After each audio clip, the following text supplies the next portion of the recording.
Plaintiff Stacy Potratz met the defendant online, and a week after they started dating, they moved in together.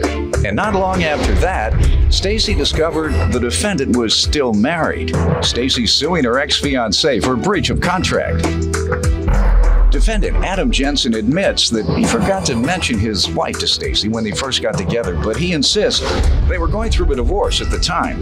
Adam's countersuing his ex-fiancé for unpaid rent. Start with you.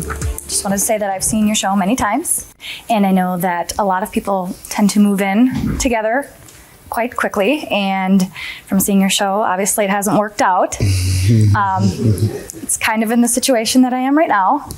I had met Adam in 2004. On the internet? Correct. Go ahead. Briefly chatted. We didn't really talk after that. About 5 years after that, we started talking again. Let's see if you can guess how long it took to move in together. I don't know. 3 months. About a week. You broke the record. I get an average of 3 months from the internet couples. They at least take 3 months. You all did 1 week, huh? It was about a week. And did you all either have to relocate from a different city? I relocated about 3.5 hours. Did you find a job there first? No. All right, go ahead. We had talked about a week, and if we wanted to continue. How did that go? I'm just curious. Maybe I should ask him, how do you get a woman to move in with you in 1 week? I can't tell you. It's a secret. Oh. Well, you might need to sell that. Bottle it and sell it. Go ahead.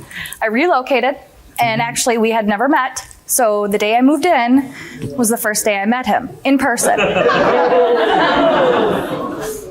Couple weeks went by, everything was good. I was getting settled in, looking for a job, looking for daycare for my son, and it was How good. old was your son? He's 3. He was 3 then? Yeah.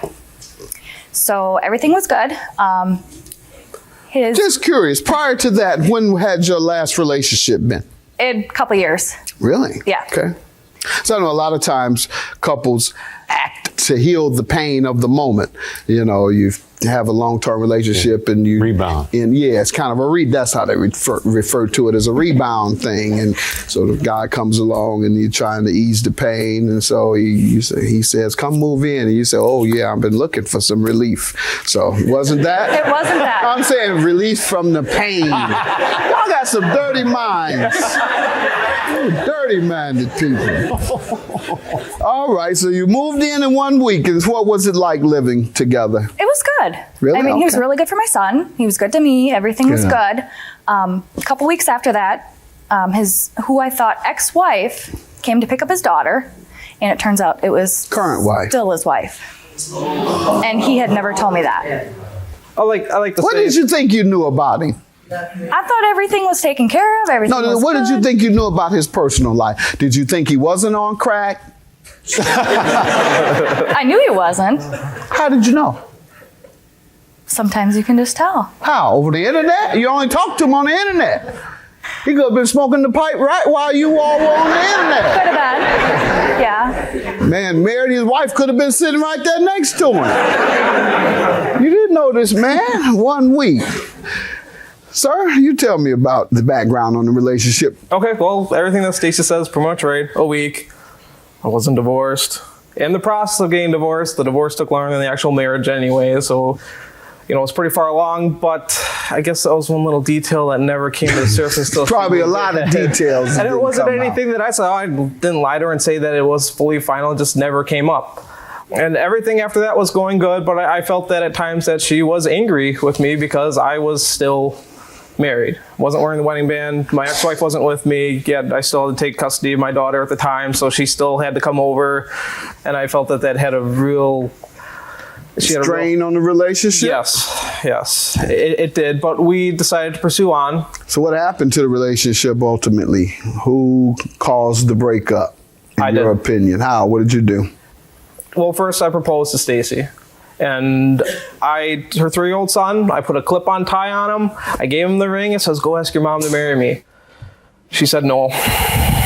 She said no. She said, what? You're already married. No, it didn't have anything to do with that. That's the answer. She's like, I want you to do it spontaneously, and like in the middle of the night, 2 a.m, roll me over.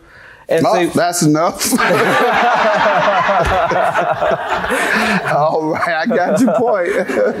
And then that night, 2 o'clock in the morning, I nudged her, hey, wake up, ring, married, yeah, okay, back to bed. And that's how it happened. Gotcha. So tell me about the breakup. Why don't you tell me why and when you all broke up? Right around Easter time, he had come home for lunch from work, and I don't know if he was angry with his job, angry with me, angry with everything, but he just flipped out and he started yelling at me and telling me that we shouldn't be together and we need time apart. I was, okay. I'm going out of town this weekend. I'm going to go visit my family and we'll talk when we get back. So I tried talking to him the whole time I'm gone. Oh, I don't feel good. I don't want to talk about it. We'll talk about it when you get home. Well, I'm on my way home and he tells me I'm no longer welcome in our home. So I get there. He's not there. It's his mom and his daughter. His mom will not let me in the house. She said that you don't live here anymore. You're not on a lease. You need to leave. And she wouldn't allow me in. So I ended up calling the police. And they gave me about 20 minutes to get in, get some stuff, and get out. And then I ended up having to stay with my sister. The vehicle that we purchased together, I had to give the keys over to the police. The police took the keys, gave them back to him to take all my stuff out of the car. I had to pile it in my sister's car with my son, his car seat, all of our luggage. And she took us to her house. And that's where we were staying for a while. We had talked about a week. And if we wanted to continue. How did that go? I'm just curious. Maybe I should ask him, how do you get a woman to move in with you in 1 week? I can't tell you, it's a secret. Oh. Plaintiff Stacy Potratz was engaged to the defendant, and she claims she only discovered that he was still married after they moved in together.